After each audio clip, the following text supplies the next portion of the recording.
독서 허생전 두 번째 시간을 시작해 보려고 하는데요. 우리 지난 시간에는 선생님이 허생전을 읽어보라고 유튜브 링크를 걸어줬었어요. 근데 여러분들이 그게 좀 길어서 아마 좀 읽으면서 했을지 아닐지 잘 모르겠는데, 그래도 그때 이제 PDF 파일을 다운받거나 아니면 옆에 펼쳐놓고 책을 같이 읽기로 했었잖아요. 그래서 그 책을 다 읽어야지만 오늘 수업에도 좀 이해가 쉽게 따라올 수 있겠죠. 그래서 아직 만약에 허생전을 혼자서 읽지 않은 친구들은 잠시 동영상을 멈추고 읽고 오시면 좋을 것 같습니다. 그래서 오늘은 같이 학습 활동도 좀 보고 글 내용도 요약하고 이 소설에 대한 전반적인 설명을 선생님이 해주도록 할 거고요. 선생님이 그 링크도 올려놓은 PDF 파일 학습 활동이 있어요. 그래서 여러분들이 그걸 다운받으셔서 지난번에 우리 왜 노새 두 마리 할 때 노새 두 마리에서 가장 마음이 가는 인물 그리고 특징 썼던 거 기억나시죠? 그것처럼 패들렛에 올려주시면 선생님이 보고 여러분들이 학습 활동을 한 걸 확인할 수 있을 것 같아요. 그래서 오늘 수업을 꼼꼼하게 잘 들으시면 어렵지 않게 학습 활동을 다 하실 수 있을 거거든요. 그러니까 같이 공책 펼쳐놓고 그리고 학습 활동 프린트를 할 수 있으면 하고 아니면 그냥 공책에 적어도 되고요. 그 다음에 그 허생전 내용 소설을 좀 뽑으면 좋을 것 같은데 만약에 뽑지 못했으면 뭐 휴대폰이나 이렇게 같이 열어놓고 수업을 듣는 걸로 합시다. 자, 그래서 선생님이 올려놓은 학습 활동은 여기 첫 번째 페이지 하고 두 번째 페이지 이렇게 되어 있어요. 그래서 오늘 뭘 해야 할지 먼저 볼게요. 일단은 허생전에 대한 전반적인 내용을 설명하고 그 다음에 작가를 조금 알아보는 시간을 갖도록 할 거고요.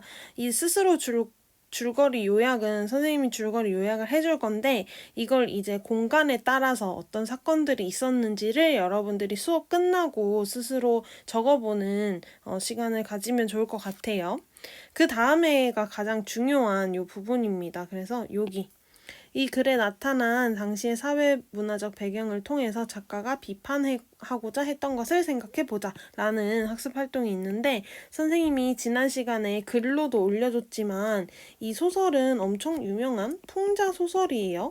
풍자소설이라는 것은 작가가 뭔가 인물을 통해서 이 당시 사회에 대해 비판하고 싶은 내용을 좀 담아놓은 소설이다라는 건데 그렇기 때문에 이 부분이 가장 중요하겠죠. 그래서 소설 속 내용을 보고 이 내용에는 어떤 사회문화적 배경이 있다 또는 어떻게 작가가 비판하고자 했던 것을 녹여놓았다라는 걸 우리가 좀 알아보아야 할 텐데 요것도 이제 직접 여러분들이 하시고 수업 끝나고 하시고 올려놓은 다음에 정답은 다음 시간에 맞추는 걸로 할 거고요. 그 다음에 이제 5번 보면 결말이 이제 허생을 찾아서 다시 갔는데 없었다. 허생은 없었고 뭔가 집이 비어 있었다라는 결말을 통해서 왜 이런 결말이 있었을지 뭐 결말에서 예를 들어 허생이 과거에 급제를 한다든가 아니면 과거 없이 뭔가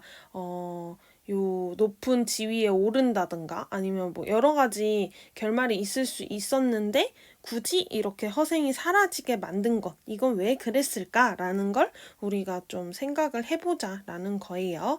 그래서 이렇게 5가지 중에 여기 3번 그리고 뒤에 4번 그리고 5번 요 부분을 하셔서 올려놓으시면 되고요. 만약에 이거 프린트를 못하면 그냥 이 빈칸 있잖아요. 이 빈칸 부분만 공책에다가 적으시면 됩니다. 그래서 이 빈칸 부분만 잘 적어서 마찬가지로 찍어서 업로드 해주시면 확인하도록 할게요. 자, 그러면 오늘 수업을 다 들으면 이 부분을 스스로 잘 적을 수 있을 겁니다. 그래서 같이 보도록 할 거고요. 이따가 이제 필요하면 필요한 부분에 다시 돌아와서 작품을 조금씩 읽어보는 시간도 갖도록 할게요. 자, 그럼 선생님이랑 함께 이 허생전의 내용을 조금 정리해보는 시간을 갖도록 합시다. 자, 그럼 선생님이랑 같이 줄거리 요약을 빠르게 해보도록 할게요. 소설이 시작되는 부분에는 허생이 사는 곳부터 나옵니다. 그래서 우리 지금 남산타워 있는 곳 있잖아요. 서울. 그래서 서울 남산 아래에 보면 이 길로 쭉 따라가다 보면 우물이 하나 있었대요. 그래서 우물이 있고, 우물 위쪽에 어떤 엄청 낡은 은행나무가 하나 있었고요. 은행나무 한번 그려볼까? 몰라. 은행나무가 이렇게 있었고요. 이 은행나무 있는데 이렇게 문 하나가 있고 이 살인문을 지나면 엄청나게 낡은 초가집이 있었대요. 초가집. 잘 살지는 않았겠지, 그러면. 이 초가집에 바로 우리의 주인공인 허생이라는 사람이 살고 있었습니다. 허생. 근데 허생은요, 특징이 있었어요. 책 읽기를 좋아해요. 그래서 맨날 책만 읽었어요. 그래서 대신 아내가 바느질을 해서 허생을 먹여 살리고 있었죠. 그래서 소설에도 나와 있고 선생님이 지난 시간에 퀴즈로도 냈었는데 허생은 원래 10년 동안 책을 읽고 싶었어요. 근데 아내가 계속 이제 뭐라고 하고 당신은 왜 돈도 안 벌어오고 막 이렇게 하니까 7년 만에 책 읽기를 종료하고 이제 거리로 나갑니다. 그래서 어떻게 하냐면 돈을 벌 생각은 하지 않고 가장 부자를 찾아가요. 그래서 가장 부자가 누군가요? 했더니 어떤 사람이 이 변부자를 추천해 준 거야. 그래서 이 변부자한테 찾아가서 만냥을 빌려달라고 합니다. 만냥 주세요. 이렇게. 만냥은 지금 한 몇 억 정도 되나 봐요. 몇 억. 몇 억 정도를 빌려가지고는 뭘 하냐면 일단 첫 번째로 안성에 가요. 여러분 안성 어딘 줄 아세요? 안성 선생님이 찾아봤더니 안성은 여기입니다. 여기. 자 보세요. 서울 우리가 살고 있는 곳이 있고 여기 안성이 있습니다. 그래서 이 소설에도 묘사하고 있듯이 경기도, 충청도, 경상도, 전라도를 모두 다 가기 편한 곳. 그래서 안성으로 가요. 그래서 허생이 안성으로 가서 무엇을 하냐면 과일을 몽땅 사들입니다. 만냥 있었잖아요. 이 만냥으로 과일을 사들인 거죠.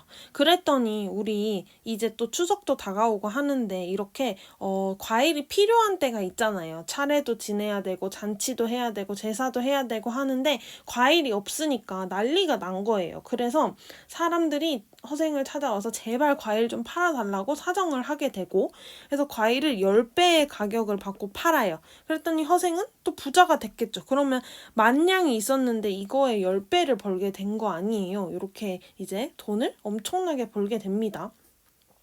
그러고는 이제 허생이 조금 어이가 없었던 거지. 아 진짜 우리나라 너무 심하네 하고는 이제 또 제주도로 가요.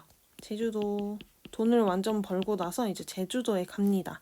그래서 제주도에 가서는 무엇을 하냐면 첫 번째로 말총을 막 사들여요. 그래서 여러분들이 말총을 모를 것 같아서 선생님이 좀 찾아봤는데 말총은 우리 왜 빗자루 있잖아요. 이 빗자루를 만들 때 쓰는 요렇게 생긴 건데 말꼬리, 뭐 말의 갈기 이런 털들을 말총이라고 합니다. 뭘 만드는데 사용했냐면요. 예전에는 이런 거. 망건 여기 두르는 거 여러분들 아셨는지 모르겠는데 요런 망건을 만들거나 아니면 요렇게 말총으로 이렇게 쭉쭉쭉 짜가지고 갓을 만들었대요. 요렇게 짜서 요런 갓을 만들었던 게 바로 말총이었는데 이 말총을 모두 사들이게 되죠. 그랬더니 또 이제 난리가 나는 거예요. 그래서 말총, 망건 막 이런 갓 이런 거를 하나도 만들지 못하니까 난리가 난 거죠. 그래서 망건값 갓값 이런 게 10배로 또 뛴 거예요. 그럼 허생은 또 엄청난 부자가 됐겠죠. 그러다가 이제 허생이 이런 행동을 한 이후에 다시 어디로 갈까 하다가 비어있는 섬에 가려고 또 사람에게 물어서 빈 섬에 가게 돼요. 그래서 빈 섬을 가서 보니까 뭔가 꽃과 잎 같은 게 저절로 피어나고 뭐 과일, 오이가 철따라 익어나고 사슴들이 떼지어 몰려다니고 물고기가 사람을 보고도 놀라지 않았대요. 이런 거를 보고 아 여기에서 살 수 있겠다. 뭐 엄청 넓지는 않지만 아쉬운 대로 뭔가 잘 살 수 있겠다 하는 생각을 해요. 근데 이때 당시에 또 우리나라에선 어떤 일이 있었냐면 조선 후기에 전라도 변산 지역에서 한번 볼게요. 전라도 변산 선생님 또 찾아봤지요. 여기래, 여기. 전라도에 지금 변산이라는 곳이 있긴 한데, 아마 여기 근처였겠죠. 그래서 이 변산 근처에 도둑떼가 엄청 많았어요. 도둑이 엄청 많아서 난리였던 거죠. 그래서 도둑이 살고 있는 도둑 소굴을 찾아갑니다. 그래서 이제 도둑들한테 허생이 야 너네 뭐 아내는 있어? 논밭은 있어? 라고 물어보니까 아니라는 거지. 그래서 너네 그럼 도둑질을 하는 의미가 대체 뭐냐? 아내도 없고 논밭도 없고 돈도 그렇게 많지 않으면서 막 이렇게 하니까 이제 그 도둑들은 처음에는 이제 허생을 무시해요. 왜냐면 거지같이 하고 있었기 때문에. 근데 이제 허생이 내일 바닷가에 붉은 깃발을 한 배가 있을 것이다. 너네 여기를 찾아와 보면 내가 너네에게 돈을 엄청 많이 주겠다 이렇게 했더니 처음에는 도둑들이 저 미친놈 말도 안 된다 라고 얘기하지만 혹시나 해서 가봤더니 진짜 돈이 많았던 거예요. 그래서 이 배에서 오마이갓 이 배에서 있는 돈을 막 도둑들이 다 이제 양껏 가져가려고 하는데 사실 100냥도 가져가지 못했던 거죠. 왜냐면 무거우니까. 그래서 막 허생이 비웃으면서 거 봐라 너네 이렇게도 하지 못할 거 뭐하러 도둑질을 하냐 하면서 내일까지 결혼할 여자와 소를 구해오면 내가 평생 너네를 먹고 살게 해주겠다. 행복하게 살게 해주겠다라고 이제 얘기를 하니까 도둑이 이때 1000명이었거든요. 1000명 정도? 이 1000명이 이제 결혼할 여자를 데리고 소를 데리고 이제 온 거예요. 그래서 허생은 2000명이 먹을 양식, 왜냐면 여기 1000명, 여자들 1000명이었으니까. 그래서 2000명이 1년 동안 먹을 양식과 뭐 이런 것들을 다 챙겨가지고 그 빈 섬으로 가게 되는 거죠. 빈 섬.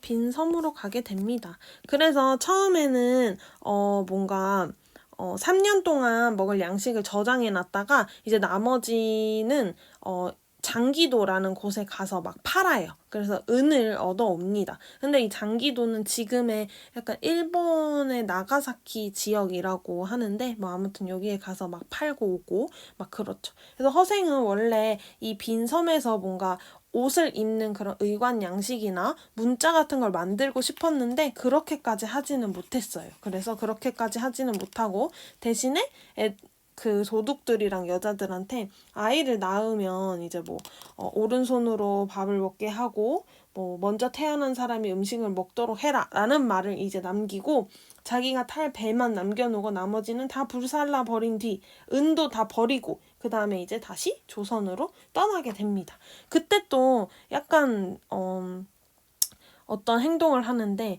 글을 아는 사람들은 모조리 태워서 나와요. 왜냐하면 글이 뭔가 글을 알고 이러면은 뭔가 이제 문제들이 생긴다고 생각을 했기 때문에 이제 허생은 이렇게 하고 다시 돌아와서 어디를 가냐면 변씨한테 가죠. 변씨 누구였어? 아까 이 사람 변씨. 우리 허생에게 묻지도 따지지도 않고 돈을 빌려줬던 부자를 찾아갑니다. 그래서 10배의 돈을 줘요. 처음에 10,000냥을 빌렸는데 이제 다시 가서 100,000냥을 줍니다. 그랬더니 이 변씨가 사실 처음에는 거지 같은 행색을 하고 있었기 때문에 돈을 갚으러 왔다고 생각하지 못했어요. 근데 이 돈을 주니까 나는 10분의 1 이자만 받겠다라고 말하죠. 그래서 막 허생이 화를 내면서 이걸 다 주고 이제 원하는 건 나를 좀 찾아와서 뭐 밥도 먹여주고 돌봐주고 식구 수만큼 옷을 주고 막 이 정도면 난 된다. 나는 돈을 더 이상 가지고 싶지 않다 라고 말하고 아까 그 초가집으로 다시 들어가게 돼요. 그래서 변씨가 시간 날 때마다 이제 허생을 찾아가서 술 친구도 하고 뭐 밥도 주고 이렇게 하면서 생활을 하게 됩니다. 근데 이 변씨는 옛날부터 좀 친하게 지내던 사람이 있었는데 그 사람이 바로 이 어영대장, 우리 책에 나오는 어영대장이라는 사람과 조금 친하게 지냈어요. 그래가지고 이 당시에 사회가 너무 어려웠기 때문에 이 어영대장이 우리 주변에 인재가 있겠냐 하고 좀 물어본 거죠. 물어봤더니 이 대장한테 이 허생을 추천해 준 거예요. 왜냐하면 허생한테 대체 너 돈을 어떻게 벌었니? 라고 물어보니까 허생이 막 에휴 그거 너무 쉬웠지. 우리 조선은 외국과 무역도 적고 수레가 나라 안을 두루 돌아다니지 못하기 때문에 뭔가 작은 돈으로 하나의 물건을 몽땅 사들이면 이렇게 다 할 수 있다라는 얘기를 이제 해줘요. 자기가 어떻게 벌었는지. 여기에서 이제 중요하게 나오는 게 매점매석이라는 건데, 쉬운 말로 얘기하면 이거 사재기예요. 사재기. 선생님은 이거 읽으면서 무슨 생각했냐면 우리 올해 초에 마스크 사재기 있었잖아요. 마스크 너무 부족해가지고 사람들이 막 다 사버리고 중고마트 같은 데서 엄청 비싸게 파니까 그때 엄청 문제가 많았잖아요. 그래서 우리나라에서도 이렇게 두지 않고 뭐 약국 가서 이렇게 산다는 것처럼 공적 마스크 이런 걸 도입한 것처럼 이렇게 우리 마스크 사재기 할 때 엄청 문제가 있었잖아요. 근데 옛날 조선 후기에는 이게 너무 쉬웠다는 거예요. 그래서 허생이 변씨한테 받은 돈으로 과일 다 사버리고 그다음 말총 다 사버리고 했던 것처럼 이 매점 매석으로 돈을 벌었다라는 걸 이제 얘기를 하는 거죠. 그래서 이제 변씨는 허생 너무 똑똑해. 얘는 인재다라는 생각을 하고 이 어영대장한테 이제 소개를 해주러 다시 초가집에 이 두 명이 같이 갑니다. 그래서 이제 말을 하는데 허생이 들은 척도 안 하고 문도 안 열어줘요. 변씨만 들어오게 하고 밖에서 이 어영대장을 기다리게 만드는 거죠. 그래가지고 이 어영대장이 기분은 나빴지만 이제 계속 기다려요. 기다리다가 드디어 허생이 손님을 좀 불러볼까 하면서 이 대장을 방으로 들여오는 거죠. 근데 들여왔을 때도 이제 허생이 막 일어나서 안녕하세요 이렇게 하지도 않고 그냥 앉아가지고 얘기를 하게 됩니다. 그래서 이 사람이 이제 대화를 나누는 부분에서 이 소설의 하이라이트인 현실, 조선 후기의 현실을 엄청나게 비판하고 풍자하는 부분이 많이 나오게 되죠. 그래서 이 부분은 우리 같이 책을 보면서 한번 해볼게요. 여러분들이 아마 그 전까지는 좀 이해가 잘 되다가 이 어영대장이 온 부분부터가 좀 많이 어려웠을 거예요. 그래서 이 부분은 선생님이랑 같이 책을 보면서 하나하나 짚어보도록 하고요. 이 부분에서 작가가 비판하고자 했던 사회문화적 배경들 그런 게 많이 등장하니까 좀 집중해서 읽어보도록 합시다. 그래서 여기 손님을 좀 불러볼까 하면서 이제 이 대장이 들어오게 돼요. 그래서 이 대장은 이름은 이완이었고 어영대장이었죠. 벼슬 이름. 그래서 이제 어영대장이 당신 우리 나라가 좀 어려운데 어떻게 하면 좋을까요? 라고 질문을 하니까 허생이 이제 3가지를 알려줍니다. 3가지 제안. 근데 아쉽지만 이걸 다 거절하게 돼요. 그래서 이 거절하는 모습들을 보면서 작가가 비판하고자 하는 것들이 드러난다라고 할 수가 있습니다. 자, 그래서 한번 볼게요. 첫 번째 제안은 뭐냐면 내가 제갈공명 같은 사람을 추천할 테니 임금께 아뢰어 삼고초려하시게 할 수 있겠소? 라고 물어봐요. 그랬더니 어렵겠습니다. 라고 거절하죠. 근데 여기에서 비판하고자 하는 게 뭐냐면 여러분들 제갈공명 아세요? 제갈공명 선생님이 또 최근에 그 적벽대전이라는 영화를 봤는데 거기에서 이제 삼국지에 대한 걸 좀 배울 수 있었는데 여러분들이 삼국지를 만화나 또 이런 걸로 본 적이 있었는지 모르겠어요. 근데 제갈공명은 누구냐면 유비 옆에서 굉장히 좋은 똑똑한 머리로 맨날 부채 들고 다니면서 적재적소에 이렇게 방법을 알려주는 사람인데 이 사람은 원래 막 출신이나 뭐 과거 같은 거에 급제하거나 막 이러지를 않았지만 자기가 가진 어떤 그런 뛰어난 점으로 높은 자리까지 올라간 사람이었죠. 근데 우리나라는 지금 이거 가능하냐는 말이야. 내가 인재를 추천해 줄 테니까 글씨가 내가 인재를 추천해 줄게. 대신 이 인재는 신분도 높지 않을 수 있고 과거에 급제하지 않았을 수도 있어. 근데 임금께 아래여서 삼고초려할 수 있겠니? 등용할 수 있겠니? 이렇게 물어봤어요. 그랬더니 안 된다는 거예요. 그러면 얘들아, 박지원 이 소설의 작가가 비판하고자 하는 거 이거죠. 우리나라 지금 뭔가 사람들이 높은 자리에 올라가려면 무조건 과거만 봐야 되는 거잖아. 아무리 능력이 있고 아무리 뛰어나더라도 과거 급제 안 하면 또는 신분이 낮으면 우리나라 안 되잖아. 이거 지금 비판하는 거죠. 첫 번째 비판했어요. 두 번째 또 물어봐요. 또 물어보니까 그러면 입을 열지 않고 술잔만 먹다가 조선이 옛날 명나라에 입은 은혜가 있다고 해서 지금 명나라가 청나라에 망한 뒤에 명나라의 많은 자손이 우리나라로 망명해 와서 살고 있다고 들었다. 당신이 조정에 말해서 종실의 딸들을 그 사람들에게 시집 보내고 세도가들의 재산을 빼앗아서 나누어 줄 수 있겠니? 라고 물어봐요. 그랬더니 이것도 어렵대요. 자, 그럼 여기서는 또 뭘 말하고 싶었는지 봅시다. 우리가 배경 지식으로 알고 있어야 하는 게 지금 조선 후기에 상황은 뭐였냐면요. 병자호란이라는 게 있었어요.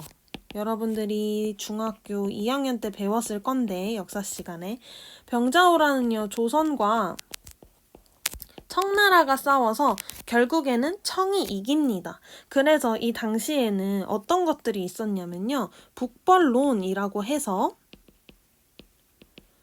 청나라는 오랑캐다. 청은 오랑캐다.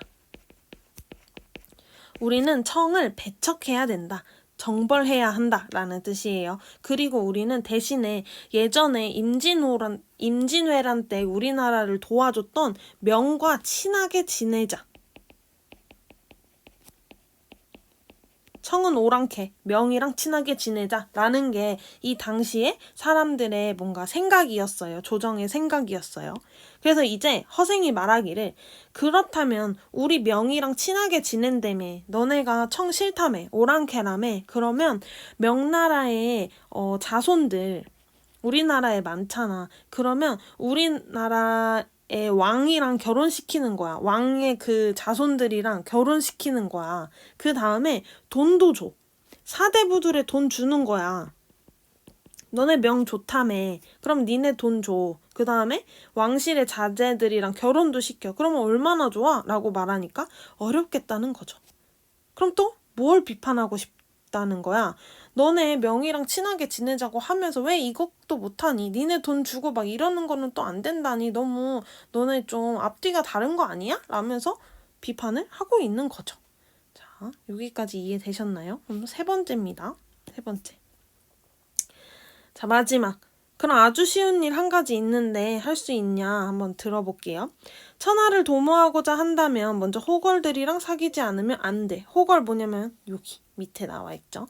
남의 나라를 치고자 한다면 첩자를 보내지 않고는 안 돼.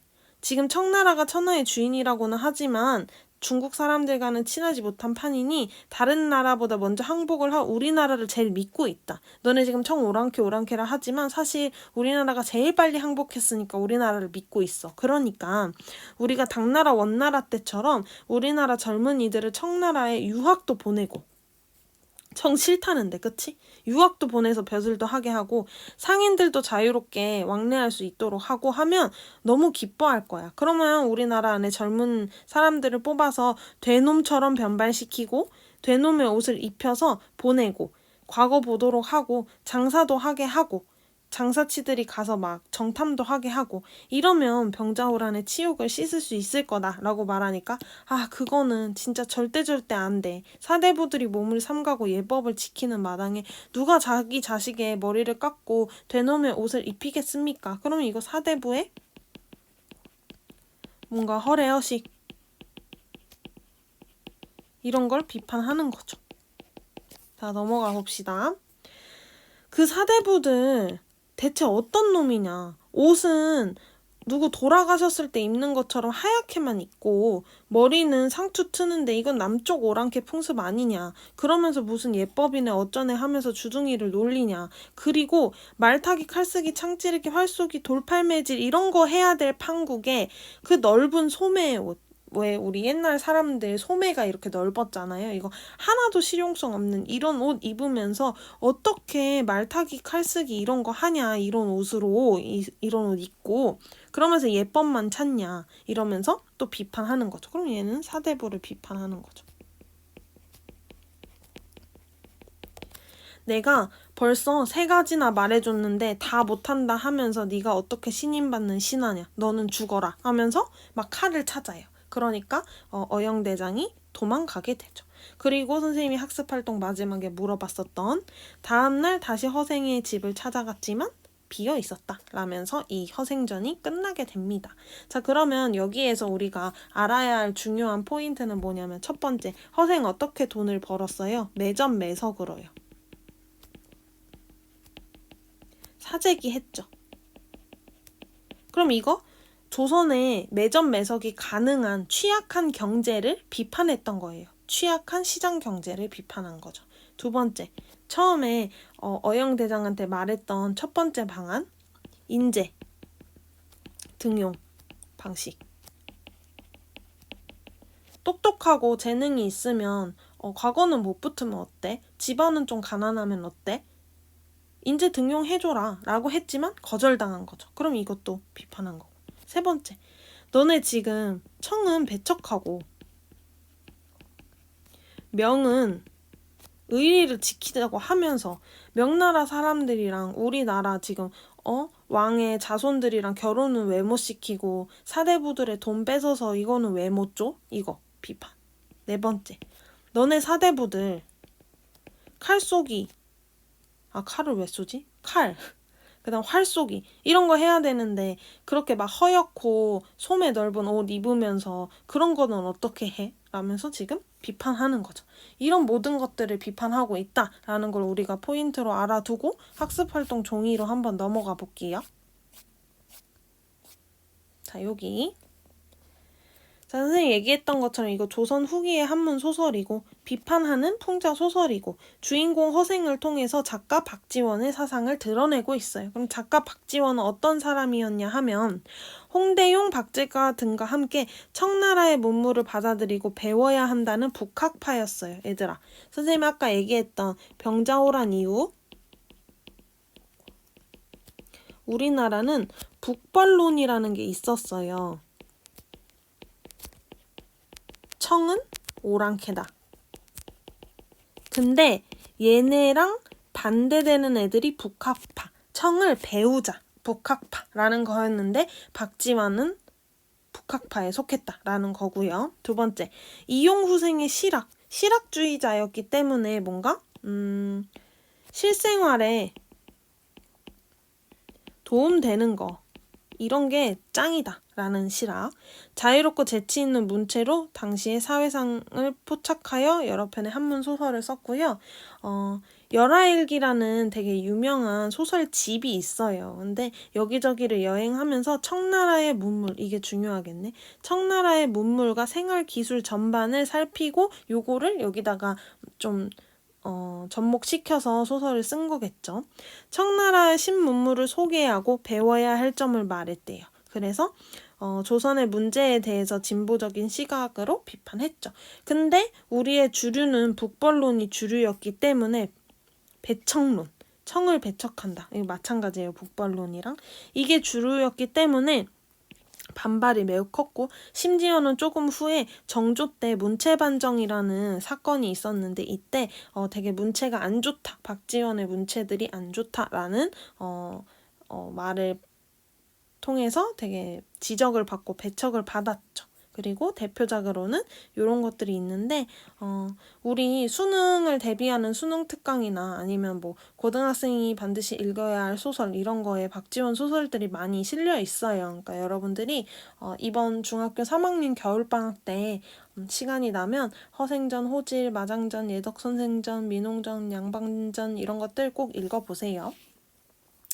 자, 그럼 오늘의 과제입니다. 선생님이 이미 다 설명을 해드렸는데 여기 공간에 따른 사건을 여러분들이 정리하시고 뒷장 넘어가서 이런 내용에서는 어떤 것을 비판하고자 했는지, 어떤 사회문화적 배경이 나타나 있는지를 여기다 정리하시고 마지막 결말, 왜 이렇게 표현했을지에 대해서 여러분들이 스스로 생각해 봐서 작성한 다음에 패들렛에 올려주시면 선생님이 확인하도록 할게요. 그래서 오늘은 허생전에 대한 여러 가지 설명을 했었는데 여러분들이 허생전은 좀 역사적 지식이 많이 녹아져 있어서 한 번 설명을 듣고는 이해하기가 어려울 수도 있어요. 그래서 다음 시간에도 여러분들이랑 학습 활동 정답을 맞춰보면서 또 설명을 할 테니까 오늘은 꼭 꼼꼼하게 다시 책을 읽어보고 학습 활동을 해서 좀 이해에 도움이 되는 시간을 가졌으면 좋겠습니다. 자, 그러면 우리는 다음 시간에 만나도록 하고 학습 활동 한 건 업로드 해주시면 됩니다.